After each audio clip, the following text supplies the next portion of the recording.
Salut les gens, c'est Clément, bienvenue dans cette nouvelle vidéo. Aujourd'hui, on va ouvrir cette magnifique montre. Bien évidemment, on va l'ouvrir ensemble et ça se passe de l'autre côté de la caméra. À tout de suite.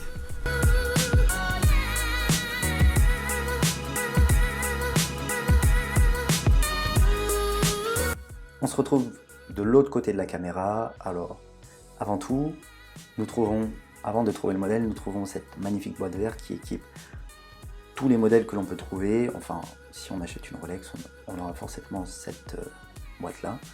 À l'intérieur de cette boîte, nous allons retrouver le modèle que l'on a acheté, bien évidemment. Donc, pour ce modèle, c'est la Submariner référence 114060 qui a été présentée à Bâle en 2012. Juste au-dessus, nous avons tout ce qui est papier d'authenticité, manuel d'utilisation. Donc, comme vous pouvez voir, voilà. Donc ça c'est le manuel d'utilisation où il y a à peu près tout d'expliqué dans ce manuel sur comment régler sa montre. Donc voilà, donc ça c'est la carte d'identification de la montre, donc vous pouvez trouver la référence du modèle et également la référence de fabrication. Ça c'est la carte de garantie internationale, donc ce qu'il faut savoir c'est que chaque montre Rolex est garantie 5 ans. Voilà, donc chaque modèle, quel que soit le modèle, est garanti 5 ans.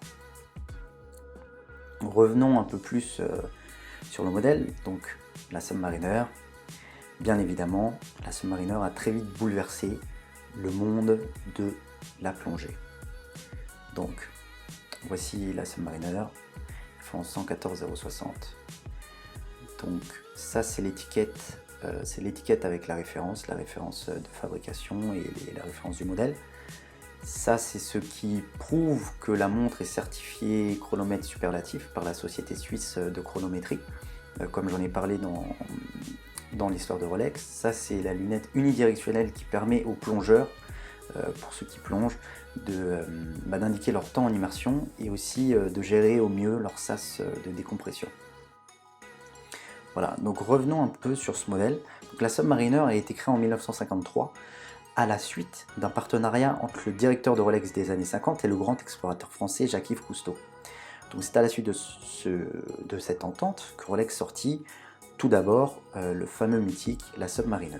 Donc la première Submariner fut la référence 6204, présentée pour la première fois à Bâle. En 1955, une première évolution de ce modèle aura lieu et c'est là que l'on retrouvera les Submariner étanches à 200 mètres. C'est en 1958 que la Submariner 55-10 et 55-8 apparaissent et on les retrouvera dans James Bond. C'est l'acteur Sean Connery qui propulse cette montre dans la légende en portant sa Submariner référence 65-38 dans le tout premier James Bond contre Dr. No.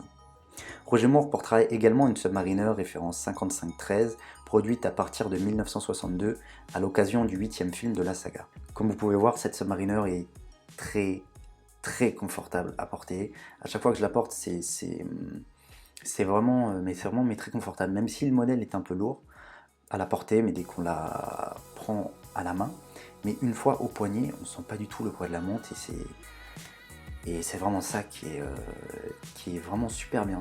Mais je suis absolument pas déçu de ce modèle. Si vous avez la possibilité de l'acheter, achetez-le. Bon, je sais que pour m'en procurer un, j'ai dû attendre 6 mois. Donc c'était assez long, mais bon, ce qu'il faut savoir, c'est que sur tous les modèles professionnels, vous avez un temps d'attente. Je vous ferai une autre vidéo pour vous expliquer ça un peu plus en détail, mais un modèle professionnel, vous n'allez pas en retrouver en boutique, par exemple. Vous allez retrouver que les modèles classiques en boutique. Enfin, j'aurai le temps de vous faire une vidéo plus explicite sur ça. Donc, ce magnifique modèle est étanche à 300 mètres.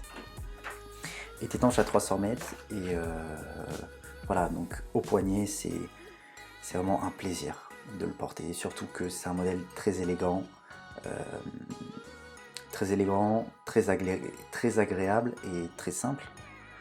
Voilà, hein, c'est vraiment mythique, c'est vraiment un modèle mythique et qui est très agréable à porter. Si jamais vous avez l'occasion de vous en procurer une, achetez-la, vraiment, parce que moi j'ai aucun regret, mais je l'adore.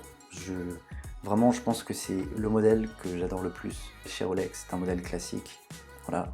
Enfin, même si c'est un modèle professionnel, mais classique dans le sens qu'il n'y a pas de complications, mais c'est vraiment un modèle simple et qui est très facile à porter et très élégant. Donc j'espère que cette vidéo vous aura plu, en tout cas. N'hésitez pas à vous abonner, surtout, abonnez-vous, lâchez un pouce bleu, vraiment très important. Et on se retrouve pour une prochaine vidéo, et n'hésitez pas à me dire dans les commentaires ce que vous en pensez. Si vous voulez plus de vidéos comme ça, enfin, si vous voulez plus de vidéos de ce type, et quelles seraient les améliorations que je pourrais porter à mes prochaines vidéos. Bien sûr, j'ai pas eu le temps de parler de tous les autres modèles, enfin de parler de l'essentiel de l'histoire de la Submariner. Comme par exemple, j'ai pas parlé du modèle Comex ou du modèle Tiffany & Co ou du modèle de la Royal Navy. Donc voilà, dans tous les cas, j'espère que cette vidéo vous aura plu et n'hésitez pas à me dire ce que vous en pensez dans les commentaires. C'était Clément, à la prochaine.